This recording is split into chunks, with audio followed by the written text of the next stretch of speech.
What's up, KAG? Alam mo ba, may crypto na ayaw ng mga hardcore crypto people. Pero ang gustong-gusto ng bangko? Ang weird, no? Ito yung XRP. So tanong, kung crypto siya, bakit parang kampi siya sa system na dapat niyang palitan? Scam ba to o misunderstood lang? Pag-usapan natin. Let's go! Ano ba talaga ang XRP? Ganito lang yan. Kung ang Bitcoin ay parang digital gold at ang Ethereum parang computer na may mga application, ang XRP para siyang express lane ng pera. Hindi siya ginawa para yumaman ka. Ginawa siya para mapabilis ang transfer ng pera ng mga bangko. Sample, kunwari may OFW sa Japan, magpapadala ng pera sa pamilya dito sa Pilipinas. Sa traditional system, 2 to 5 days bago dumating yung padala. May mga fees, minsan kulang pa yung dumadating. Pero gamit ang XRP, segundo lang. Halos walang fee, diretso agad. So ang tanong, kung ganito ka-useful, bakit hindi siya ang number 1? The problem, dito na nagiging interesting. Hindi lahat ng crypto pareho ang philosophy. Ang unang issue dito, centralization. Most crypto, decentralized. Walang may control. Pero ang XRP, may company sa likod ng XRP, ang Ripple Labs. Meaning, hindi siya fully free system, bank-friendly.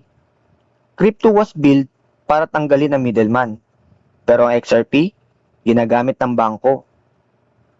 So ang tanong, crypto pa ba siya o tool ng system? Legal drama.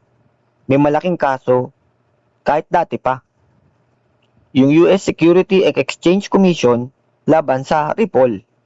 Ang issue, security bang XRP o hindi? Ito yung hindi sinasabi ng karamihan. Hindi problema ng XRP na hindi siya pure crypto. Ang problema, hindi malinaw kung ano ba talaga siya. Anong strength ng XRP? Bakit hindi pa rin siya nawawala? Speed. Transaction in seconds, hindi minutes, hindi hours. Low fees. Literal, halos wala. Compare mo sa ibang chains na sobrang mahal pag nag-congested. Real use case, hindi speculation lang. May actual na gamit sa cross-border payments.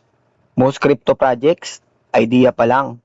Ang XRP, ginagamit na kahit hindi pa fully adapted. Ano namang mga weakness nito? Dependent sa banks. Kung hindi siya gamitin ng banks, wala siyang narrative. Competition. Hindi lang siyang may solution. May ibang technology na mas decentralized at mas flexible. Community-driven. Crypto crowd versus XRP supporters. Hindi sila magkasundo. At sa crypto, ang narrative ay equal sa presyo. Ito ang honest take ko.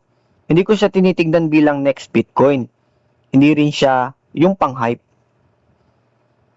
XRP is a bet on the current system, not against it. Kung naniniwala ka na mananatili ang mga bangko, kailangan nila ng faster system, then yes, may place ang XRP. Pero kung ang mindset mo, crypto should replace everything, hindi ito para sa'yo. Ito yung mga hindi napapansin ng mga beginners. Hindi lahat ng crypto dapat i-compare sa isa't isa. Ang Bitcoin, store of value. Ang Ethereum, smart contracts. Ang XRP, payment infrastructure. Magkakaiba ang laban.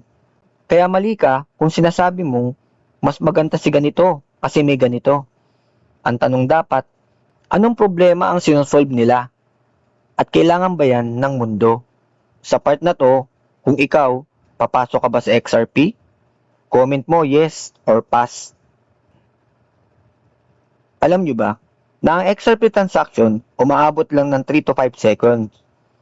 Mas matagal pa mag-send ng GCash minsan. Isa siya sa oldest crypto na active pa rin hanggang ngayon.